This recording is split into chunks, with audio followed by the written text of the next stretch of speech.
Good morning, and very glad to be here to talk about how technology is changing healthcare. And this is not a prediction anymore, this is a fact now. And we will talk about how innovation is impacting the lives of people with a rare disease around the world. And we will actually introduce how leaders across healthcare and technology are shortening the multi-year journey that endure patients and caregivers struggling with a rare disease. But we would like to start with a story, and this is a story of a family with Charlie, Kate, Tom, and Grace. This is a long journey, actually. This is an odyssey, what we called a diagnostic odyssey. This is an odyssey of multiple visits to pediatricians, probably more visits to pediatricians than all the visits that we all have had together. This is an odyssey of hospitalizations, of frustrations. This is full of ologists that they're very expert in their own specific areas. But ultimately, this is an odyssey of fear. And believe me or not, this family thinks that they are lucky because they've been diagnosed. Thank you.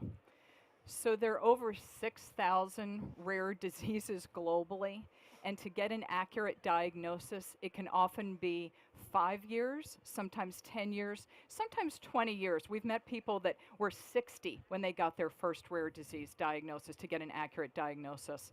40% of the time, diagnoses are even incorrect. And also, children.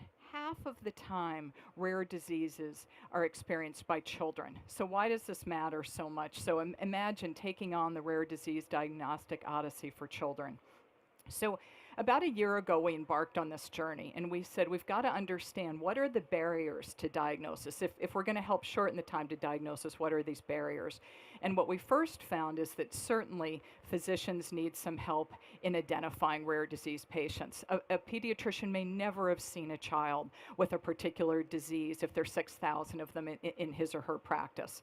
We also know that there's a shrinking pool of geneticists, and if we need geneticists to diagnose children.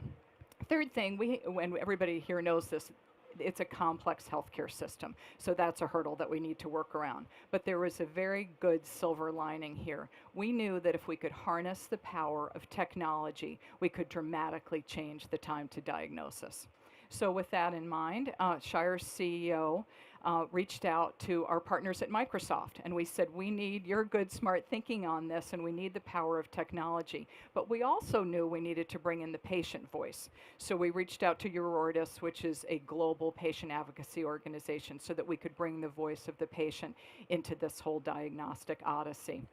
And what we did is they worked together then to form a global commission to end the diagnostic odyssey for children with a rare disease. And here's who they are. They're from around the world. And who they are is clinicians, researchers, they're from industry. They're also from patient advocacy organizations, and they're from Saudi Arabia, UAE, the UK. I mean, this is a global entity, South America. So they're all coming together to work on this actionable roadmap that we're going to give back to the rare disease community to shorten time to diagnosis. And this global commission identified barriers to diagnosis and actually developed 4 solution tracks to tackle these challenges.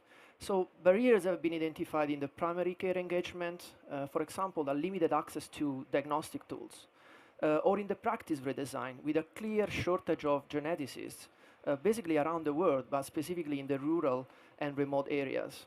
And in the patient and caregiver empowerment, with a clear difficulty in navigating a very complex healthcare ecosystem. And finally, in the global policy recommendation, where we highlighted inconsistent policies across states and regions and inadequate patient involvement in policymaking. But we believe that technology and innovation can help break down these barriers. We truly believe that technology has the potential to dramatically impact the way we identify and diagnose patients around the globe.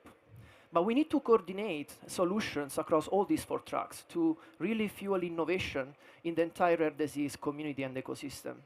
Ultimately, our goal and responsibility is to help patients and their families lead better lives. And that is important to embrace innovation and technological advances with precision and with speed. So for that reason, we are now working with our technology partners, with our commission members, and launching pilots at global scale. We are, for example, experimenting how artificial intelligence can be used to analyze health records at global scale and actually identify more than 6,000 rare diseases. We are exploring how AI can actually analyze phenotypes for an early diagnosis. We are trying to build new and innovative digital channels to break down barriers, physical barriers of time and space among patients, pediatricians, and specialists. We are trying to collect more precise information to triage patients to the right specialists. And moreover, we are trying to make the new genome sequencing more affordable and accessible around the globe. And ultimately, how we can create a trusted ecosystem for outcome-based therapies.